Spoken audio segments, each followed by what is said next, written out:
ជាប្រធមខ្ញុំករណាខ្ញុំបាទសូមក្រាបថ្វាយបង្គំព្រះរាជគុណព្រះសង្ឃគ្រប់ព្រះអង្គសូមគោរពសម្ដេច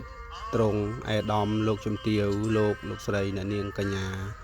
លោកតាលោកយាយដែលជាពុទ្ធបរិស័ទរស់នៅភូមិមណ្ដងជ្រោះក្តី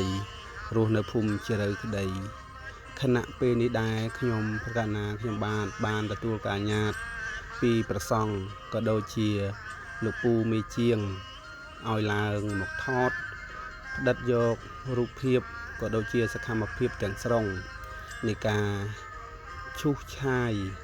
ដុសខាត់លាបថ្នាំពណ៌នៃដំបូលព្រះវិហារក៏ដូចជាការសាងសង់នៅសមិទ្ធផលថ្មីនៃវត្តព្រះវិហារហ្លួងគឺគាត់បាទនេះគឺមានការឧបត្ថម្ភផ្ទាល់ពីសំណាក់ព្រះអង្គច័ន្ទមនីហើយសម្រាប់ការកសាងនិងការឈូសឆាយដុសខាត់លាបថ្នាំពណ៌ថ្មីនៃដំបូលព្រះវិហារក៏បានទទួលការឧបត្ថម្ភដ៏ថ្លៃថ្លាពីឯកឧត្តមសូសមននិងលោកជំទាវព្រមទាំងពុទ្ធបរិស័ទចំណុះជើងវត្តទាំងពីរភូមិ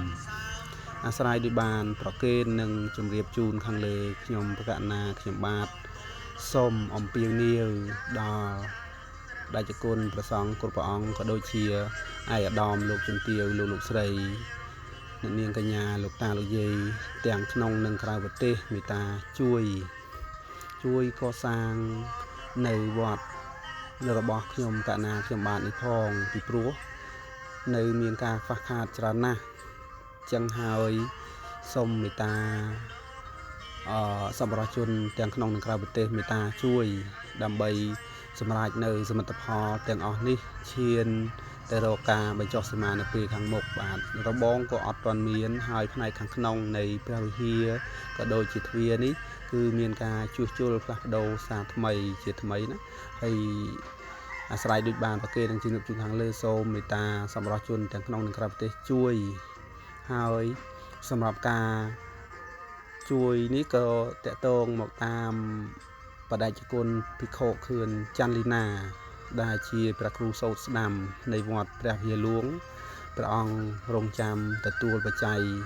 ពីសំណាក់ពុទ្ធបរិស័ទជារៀងរហូតហើយសម្រាប់លេខទូរស័ព្ទរបស់ព្រះអង្គគឺនៅខាងចុងវីដេអូនេះស្រាប់សូមអរព្រះគុណសូមអរគុណ